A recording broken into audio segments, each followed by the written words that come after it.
আছে, কিন্তু তোমাকে এই দ্বন্দ্বের মধ্যে কি হতে হবে? সহিষ্ণু হতে হবে। বাংলায় একটা প্রবাদ আমরা চিরদিন জানি যে সহে সে রহে। খুব স্বাভাবিকভাবে পুরোনো দিনের মানুষ এই প্রবাদ বলতো যে সহে সে রহে। অর্থাৎ জন্ম থেকে অবধি আমাদের জীবন চলার পথে আধ্যাত্মিক বা জাগতিক এই যে সমস্ত দ্বন্দ্ব সংঘাতগুলি, অনুকূল প্রতিকূল পরিস্থিতিগুলো আসে, তাতে সহ্য করা বা ধৈর্য ধরার নাম হলো সহিষ্ণুতা। আমার জীবনে যে পরিস্থিতি আসছে, সেই পরিস্থিতিতে সহ্য বা ধৈর্যশীল হওয়াকে বলে সহিষ্ণুতা। মানুষের জীবন চারটি দ্বন্দ্ব থেকে যদি সে সহিষ্ণু হতে পারে, তখন তার জীবন পরিপূর্ণতা পায়, তখন তার জীবন ভক্ত জীবন হয়, ব্যক্তিত্বশীল জীবন হয়, এবং তার জীবনের একটা পরিপূর্ণতা আসে যদি চারটি দ্বন্দ্ব সে সহিষ্ণু অর্থাৎ সহ্য বা ধৈর্য করতে পারে। ধ্যান দিয়ে শুনতে হবে চারটি কি কি।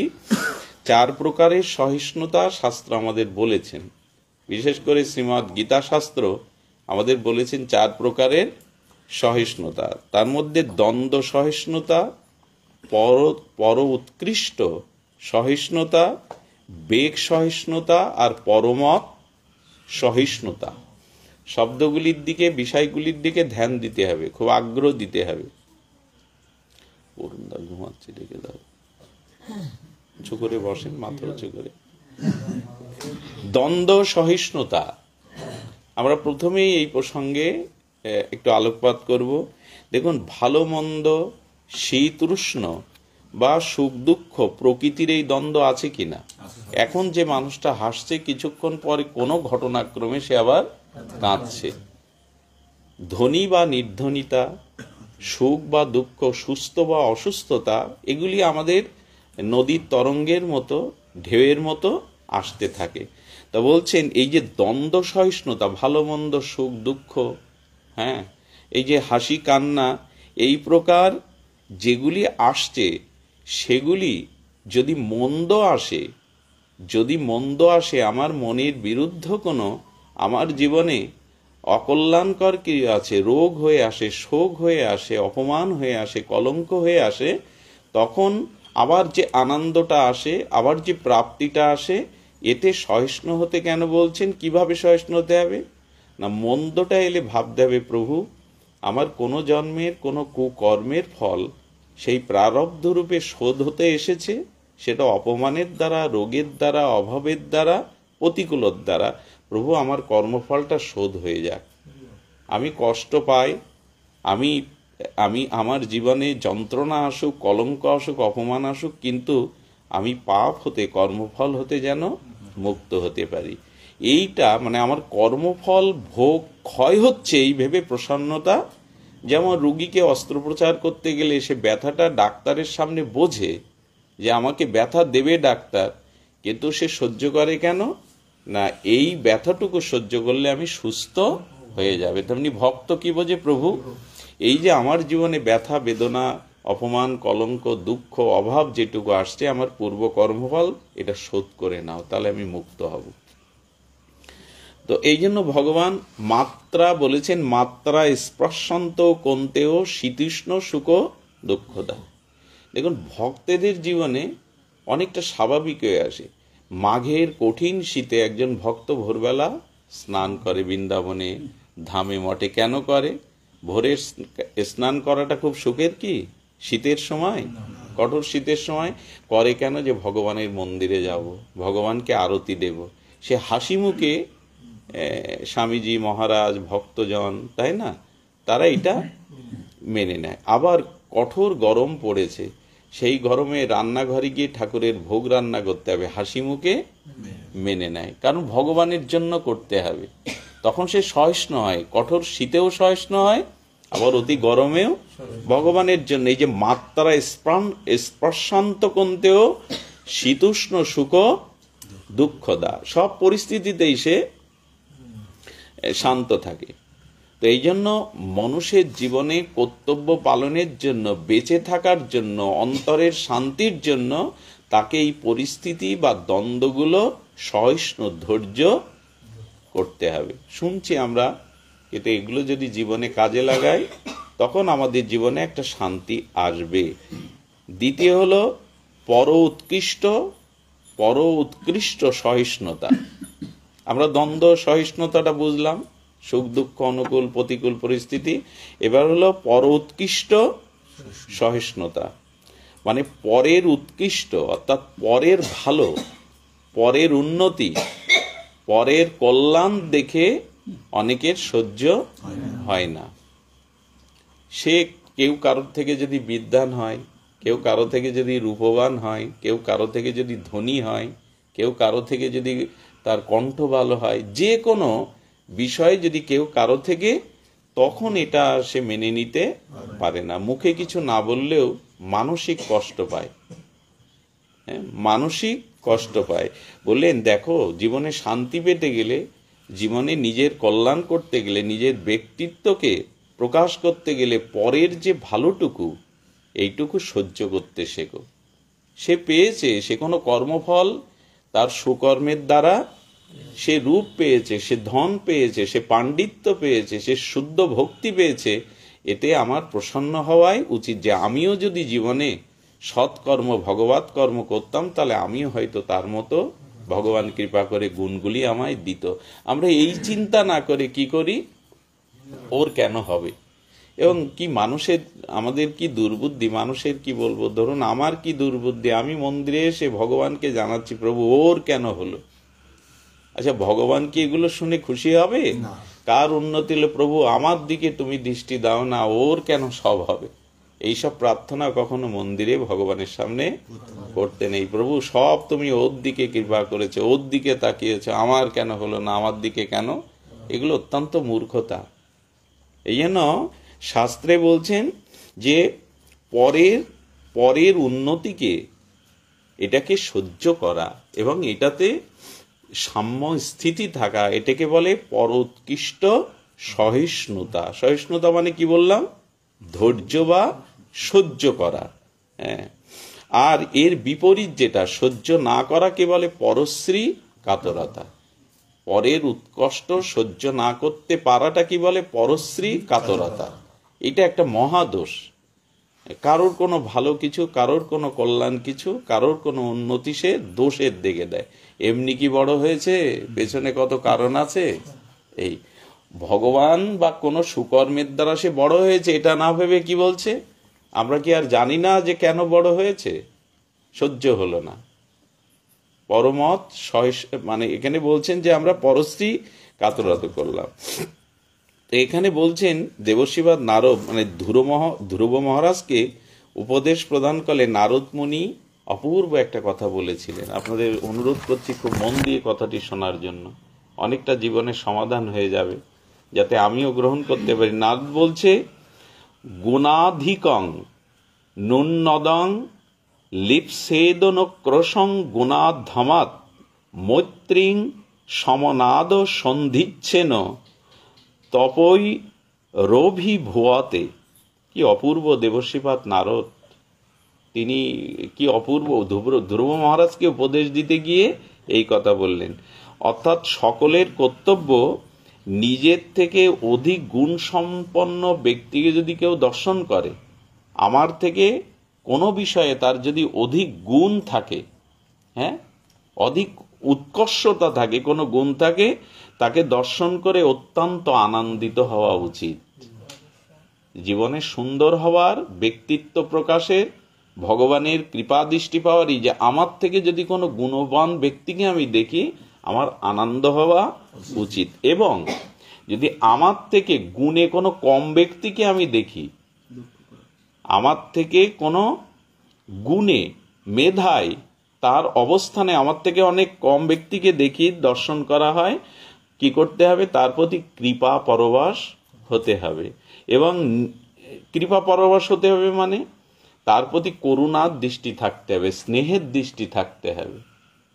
কিন্তু আমরা কি করি, আমার থেকে গুণবান কাউকে দেখলে মনে মনে যেমন একটা যন্ত্রণা শুরু হয়, জ্বালা, আর আমার থেকে কম কাউকে দেখলে তুচ্ছ তাচ্ছিল্য করি যে ওর ভিতরে গুণ নেই, ও কি জানে, ও কতটুকু পারে, ও এখানে কি করতে এসেছে, তাই না?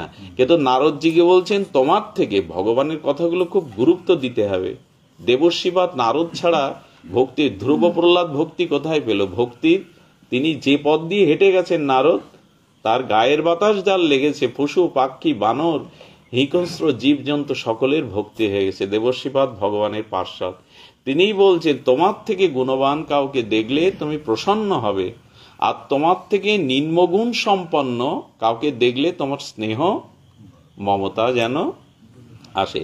আর নিজের সমান কাউকে দেখলে, গুণে দুইজন, মেধায় দুইজন, বয়সে দুইজন সমান, যদি সমান থাকে তাহলে তার সাথে মৈত্রী স্থাপন করো, অর্থাৎ বন্ধুত্ব স্থাপন। জীবনে চলার কিন্তু একটা বড় নীতি এটা। তোমার সমকক্ষ যদি কেউ থাকে তার সাথে মৈত্রী বা একটা বন্ধুত্ব স্থাপন করো। তো এইগুলি করতে পারলে কি হয়, এইরকম আচরণ যদি কেউ করে তাহলে তার জীবনে শান্তি আসে এবং তার জীবনে কল্যাণ আসবেই, তার ব্যক্তিত্ব তার ভিতরে প্রকাশ ঘটবেই।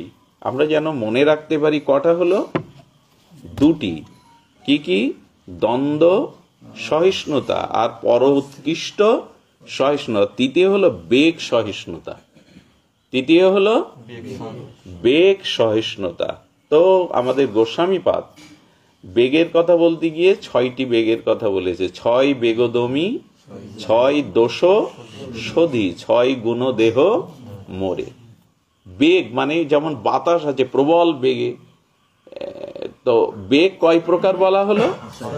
6 প্রকার।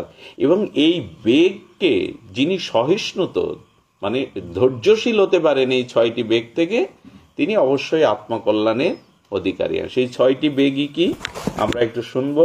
উপদেশামৃতে একথা বলছেন গোস্বামী, বাচ বেগং, মনস ক্রোধ বেগং, জিহ্বা বেগং, উদার উপস্থ বেগম, এতান বেগান যা বিষে হেতু ধীর, সর্বমা প্রিমাং পৃথিবীং শিষ্যৎ। কি অপূর্ব গোস্বামী পাদের, এদিকে ধ্যান দিন। বলছেন যে 6টি বেগ তোমাকে সহ্য করতে হবে, বেগ দমন করতে হবে।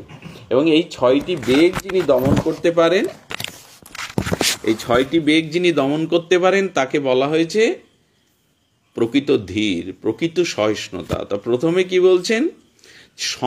সংযমী ব্যক্তি, সংযমী ব্যক্তি প্রথমে যে বেগ দমন করবেন সেটা হলো বাক্য বেগ। দেখুন, তীর যদি, আর কথা যদি হাত থেকে মুখ থেকে কথা চলে যায়, তীর যদি চলে যায় সেটা আর ফিরিয়ে আসে না।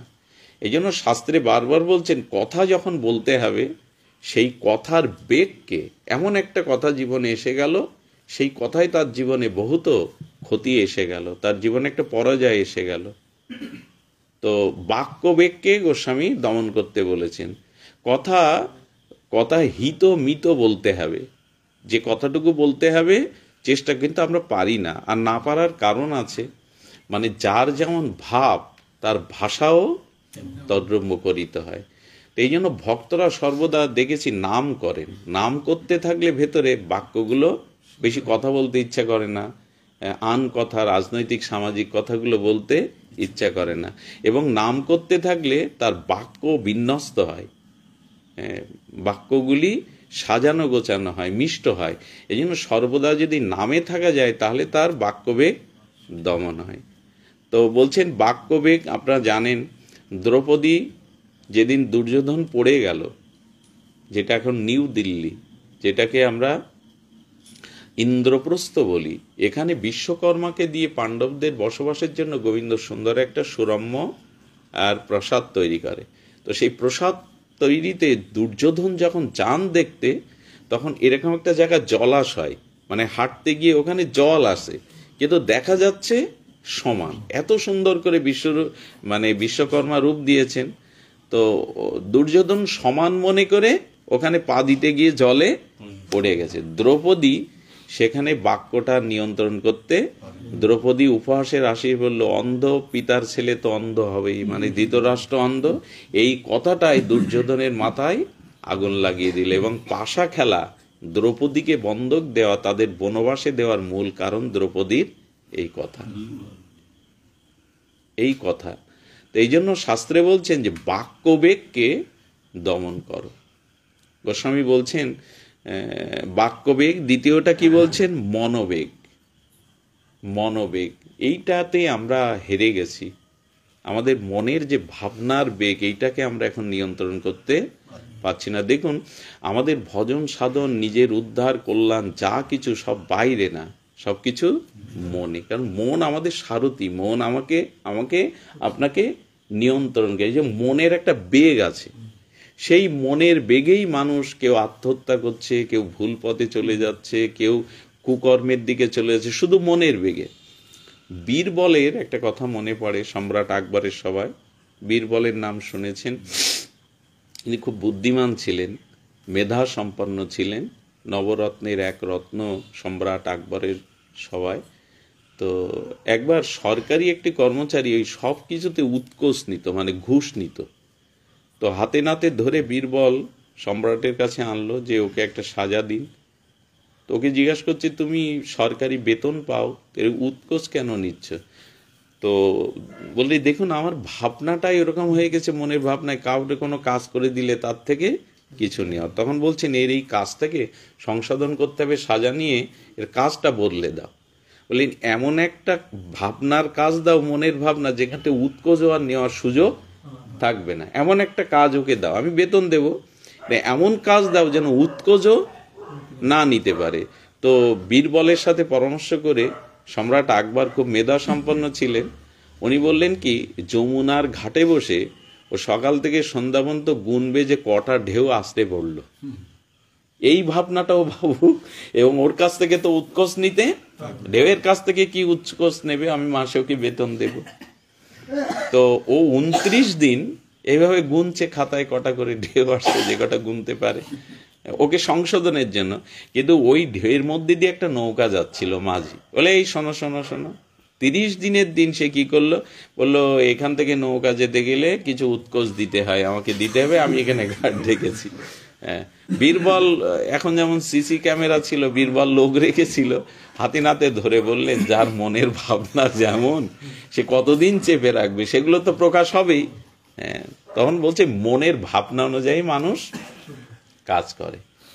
এই জন্য আমাদের গোস্বামীগণ বললেন, মনে যদি ভগবানের লীলা চিন্তা, দেখুন মোবাইল ব্যবহার বেড়েছে, সবার কাছে আছে, থাকুক, ক্ষতি নেই, কিন্তু সেগুলো যদি ভাগবত আলোচনা, হ্যাঁ, কোনো উপদেশ, এইগুলো শুনতে থাকেন, তখনও মনের গতি প্রকৃতি সদ্ভাবনা হয়ে যায়। সৎ কোনো বাণী, গীতার কোনো বাণী, ভাগবত কোনো আলোচনা, কোনো কীর্তন, যে সুরগুলো আপনার ভালো লাগে, এগুলো শুনতে থাকলে মনের ভাবনাটা, মনের যে বিপরীতগামী বেগটা সংশোধিত হয়ে যায়। তো এরপরে বলছেন মনোবেগ। হ্যাঁ, মনোবেগ। আবার দেখুন, যার ভাবনা সুন্দর, যার মনের ভাবনা, মনের বেগ দমন করতে পেরেছে, কেমন? এক সাধু একবার নদীর তীরে বসেছিলেন, খুব মন দিয়ে শুনতে হবে। তো সাধু বসেছেন, একটা বিষে, যে বিষে কামড়ালে খুব বিষাক্ত, বিষেটা জলে পড়ে গেছে নদীতে। সাধু করেছে কি, ওকে যত্ন করে, মরে যাবে, জলে পড়েছে, বিষেটাকে হাত দিয়ে তুলে বাঁচাবার জন্য ড্যাঙায় দিতে গেছে, ওই যে বিষের হুল থাকে ওইটা দিয়ে দংশন করেছে। আর বিষে কামড়াতে জানেন, হাতটা ফুলে গেছে সঙ্গে সঙ্গে, কিন্তু ওকে তুলে দিয়েছে। তুলে দেওয়ার পর আবার বিষেটা পড়ে গেছে, আবার ওকে বাঁচানোর জন্য তুলতে গিয়ে আবার দিয়েছে দংশন, হাত ফুলে গেছে।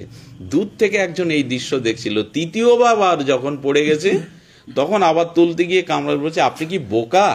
হ্যাঁ, বারবার ওই কীটটা আপনি বাঁচাতে যাচ্ছেন আর ও আপনাকে দর্শন করছে, তো তোলার কি দরকার, আপনাকে তো আঘাত করছে, তো বিষ আছে। সাধু তখন হেসে বললেন, ও একটা কীট হয়ে জন্মেছে, ওর বিচার বুদ্ধি ভগবত ভজন নেই, ওর স্বভাব ও প্রকাশ করছে বারবার, ওর স্বভাব অন্যকে কাটা, সাধুর স্বভাব তো অন্যকে দয়া করা, আমি কেন আমার স্বভাব ছাড়বো, ও যদি ওর স্বভাব প্রয়োগ করে আমি কেন। দেখুন কি, এগুলো কোথা থেকে আসে, এটা ভাবনা থেকে আসে। সাধু আমার পরের উপকার করার, পরের কল্যাণ করার কথাই ধর্ম বলেছে। তো ওর স্বভাবও ছাড়ছে না, তো আমি আমার স্বভাব ছাড়বো কেন? এটা কোথা কোথা থেকে আসে? এটা মনের ভাবনা থেকে। তো মনের যে বেগগুলো, যে কর্মগুলোর দিকে গেলে মন মাঝে এমন কিন্তু ভাবা উচিত না আমার মনে খারাপ চিন্তা আসে না। যারা এগুলো বলে মিথ্যা বলে। আমার মনে কুবেগ আসে না, কামের বেগ আসে না, মন্দ বেগ আসে না, এগুলো ঠিক না। মনের বেগ কর্মসংস্কারে আসবেই, কিন্তু মনের বেগটাকে শাসন করতে হবে। না করলে আমার পরিণাম কি? হ্যাঁ, এগুলো হরিনাম করলে, সাধুসঙ্গ করলে, যদি একটু গীতা ভাগবতের একটু একটু ভেতরে চিন্তা চেতনা কাজ করে, তখন এই বেগটা দমন করা যায়। তৃতীয়ভাবে হলো ক্রোধ বেগ। যদিও এটা বলে লাভ নেই, কারণ আমিও তো পারি না ক্রোধ বেগ দমন করতে। নিজে যা পারা যায় না, অন্যকে বলতে নেই। কিন্তু আপনাদের কল্যাণ হবে যদি ক্রোধ বেগ দমন করতে পারেন। ক্রোধ বেগ দমন করাটা খুব বীরত্বের কাজ। হাতে তলোয়ার নেওয়াটা বীরত্বের কাজ না। ক্রোধ অবস্থায় শান্ত থাকাটা খুব বড় একটি জিনিস। যদিও আমার এই দোষ আছে, এই জন্য আমি উপদেশ দিতে পারি না, কিন্তু আপনারা যদি ক্রোধ বেগ দমন করতে পারেন তাহলে কল্যাণ হবে। কি কি বেগ বলা হলো? বাক্য বেগ, মনোবেগ, ক্রোধ বেগ, জিহ্বার বেগ। হ্যাঁ, এটাতেও তো আমি পরাস্ত, এটাতেও তো আমি হেরে গেছি। জিহ্বার বেগ দমন করাটা সাধন ভজনের জন্য নিজের আজকাল প্রায় ডাক্তাররা গেলেই দেখবেন খাদ্য নিয়ন্ত্রণ করতে, এটা খাবেন না, এটা খাবেন না, কেন বলে? সবই তো জিহ্বার লালসায়, সবই তো। একবার সাধক বিজয় কৃষ্ণ গোস্বামী বলছেন শিষ্যদের, আমাকে একটু জিলিপি এনে দিত, গরম জিলেপি।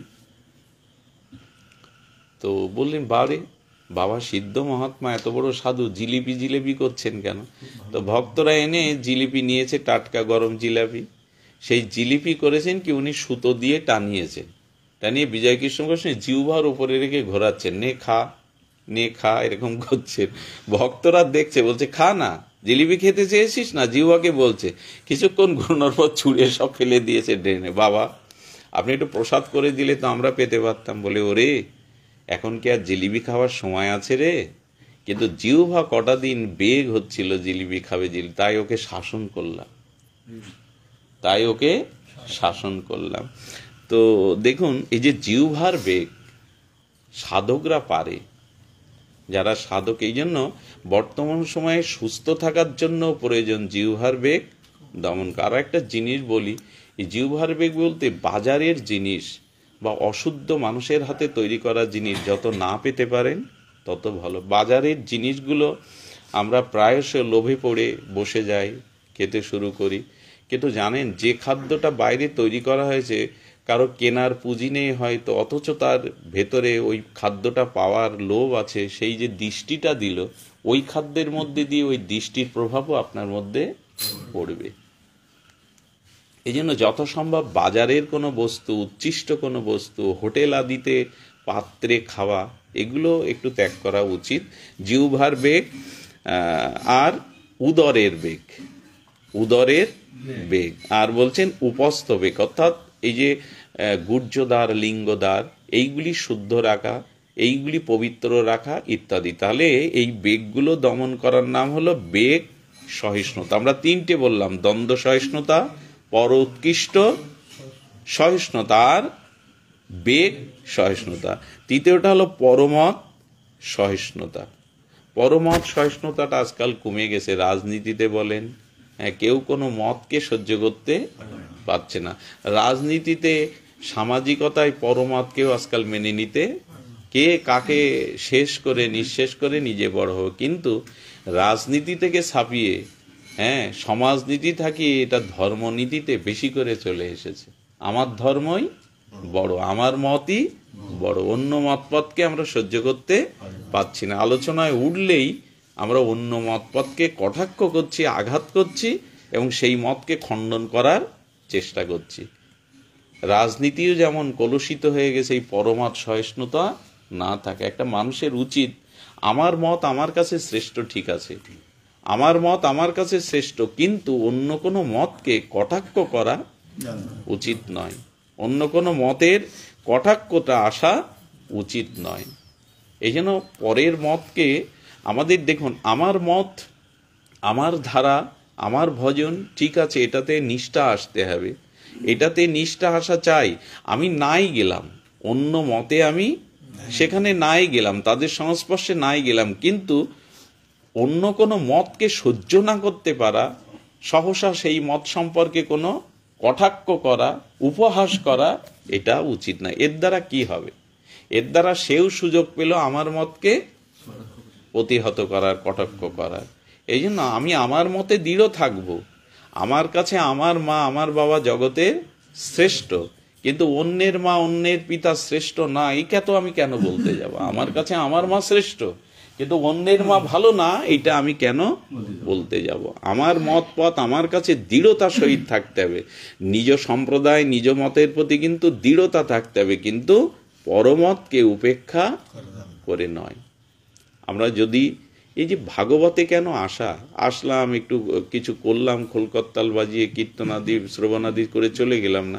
ধরুন আজকে যে আলোচনাটা হলো, এর মধ্যে আমরা যদি একটা গ্রহণ করি, তাই না? এই যে পরমত সহিষ্ণুতা, পর উৎকৃষ্ট সহিষ্ণুতা, দ্বন্দ্ব সহিষ্ণুতা, হ্যাঁ, এগুলি যদি বেগ সহিষ্ণুতা, এর একটা যদি ধরে রাখতে পারি, তবেই না ভাগবতে আসা সার্থক, তবেই না মন্দিরে আসা সার্থক। শুধু নিয়মের জন্য আসা যাওয়া যেন না হয়। আর আমাদের উচিত, দেখুন, কেউ টাকা পেলে টাকাটা চিরদিন তার থাকবে না, টাকা দিয়ে সে অন্য পথেও চলে যেতে পারে। কারণ সম্মান পেলে সম্মানও যে চিরদিন থাকে তা নয়। এমন একটা কাজ করে বসলো যে তার সম্মান চলে গেল, ধুলাই ডোটালো। বাড়ি গাড়ি যাই বলুন, এগুলো চিরদিন তাকে বড় করতে পারে না। এগুলো চিরদিন তাকে তার ভেতরের বিকাশটা, ভেতরের প্রকাশটা করতে পারে না। করতে পারে ব্যক্তিত্ব। কারো ভিতরে যদি তার আচার ব্যবহার, এই যে আমরা সহিষ্ণুতার, এর দ্বারা যদি কেউ ব্যক্তিত্ব তৈরি করতে পারে, তবে ধনের মতো সেটা কেড়ে নিতে পারবে কেউ? বাড়ি গাড়ির মতো কেউ কেড়ে নিতে পারবে? এই জন্য একটা মানুষের শ্রেষ্ঠ তার জীবনে হলো ব্যক্তিত্ব। আমরা মাঝে মাঝে বলি না, এই মানুষটা অসাধারণ ব্যক্তিত্ব। তো এই ব্যক্তিত্ব রচনা হয় সদ্গুরুদেবের চরণাশ্রয়, শাস্ত্রের চরণাশ্রয় এবং সাধু সঙ্গ দ্বারা। এই ব্যক্তিত্ব কিন্তু আপনার ভেতরে যদি জেগে যায়, এই ব্যক্তিত্বই আপনার প্রকৃত সম্পদ।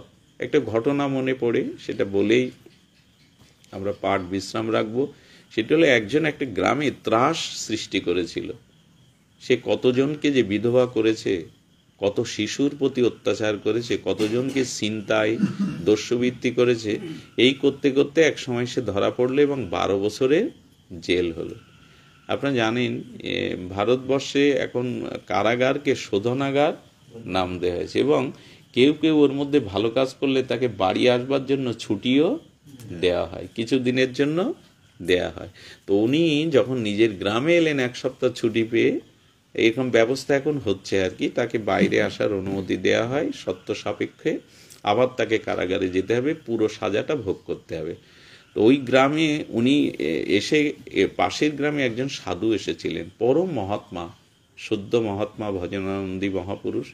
তার চরণে গিয়ে বললেন, বাবা, আমি আর কারাগারে যেতে চাই না, আমাকে আপনি কৃপা করে পথ বলে দিন, আলোর পথ দেখান। বললেন, সাজাটা আগে খেটে এসো, খেটে যেদিন বেরোবে সেই দিন তুমি আমার কাছে চলে আসবে। তো সাজাটা ভোগ করলেন, 12 বছর পর এলেন। বাবা, আমি কারাগারে গিয়ে এইটুকু অনুভব করেছি, আমি আর এই পথে ফিরে যেতে চাই না, আমাকে আপনি একটা পথ বলে দিন। তখন বললেন, হ্যাঁ, আমি তোমাকে আমার এই সম্প্রদায়ের, আমার যে সম্প্রদায়ের এর আমি সদস্য করে নিলাম। তোমার কাজ হবে নগরে নগরে এই ধর্মীয় সংগঠনের সদস্য জোগাড় করার, কিছু অর্ঘ্য মন্দিরের জন্য, মানব সেবার জন্য জোগাড় করা। বললেন, বাবা, এই দায়িত্ব দিন, আমি কোথায় যাব? তা যে গ্রামে তুমি মানুষকে অত্যাচার করেছো, যেখানে তোমার দ্বারা মানুষ ক্ষতিগ্রস্ত হয়েছে, ওইখান থেকেই তোমার শুরু। কারণ তুমি যে সৎপথে আসতে চাইছো, এটা কোথায় প্রমাণ করবে? বাইরে না, যেখানে তোমার দ্বারা মানুষ ক্ষতিগ্রস্ত হয়েছে সেইখান থেকে শুরু। বাবা, আমি গেলে তো পিটিয়ে মেরে ফেলবে ওরা। উনি আশীর্বাদ করলেন, যাও। সেই শ্বেতশুভ্র বসন পরিয়ে দিলেন। উনি যখন গেলেন, গিয়ে বললেন, আমি এসেছি অমুক ধর্মীয় সম্প্রদায়ের গুরুদেবের তরফ থেকে সংগ্রহ করতে, তখন মানুষ ওনাকে সদস্যের জন্য টাকা দিল। গুরুদেবের কাছে যখন দিল, বলল শোন, তোকে কেন দিয়েছে জানিস? ভয়ে। তোর প্রতি যে ওই যে তুই যে কাজ করে এসছিস, সবাই তোকে যেটুকু দিয়েছে এটা ভয়ে, ধর্মে বা মন থেকে কেউ সতোৎসারিত দেয়নি। যেদিন সতোৎসারিত ভাবে দেবে, সেই দিন তোর ব্যক্তিত্ব প্রকৃত গঠন হবে। ফিরে যা, আবার যা ওখানে। কারণ অনেক মানুষ ভয়েই দিয়ে দেয়, কিছু বলতে পারে না, ভয়েই দিয়ে দেয়। তার পূর্বে সেই স্মৃতি আসে, তখন উনি আবার সেখানে থাকতে লাগলেন, জনহিত কাজ করতে লাগলেন, সদস্যের জন্য, কাজের জন্য অর্ঘ্য নিতে লাগলেন।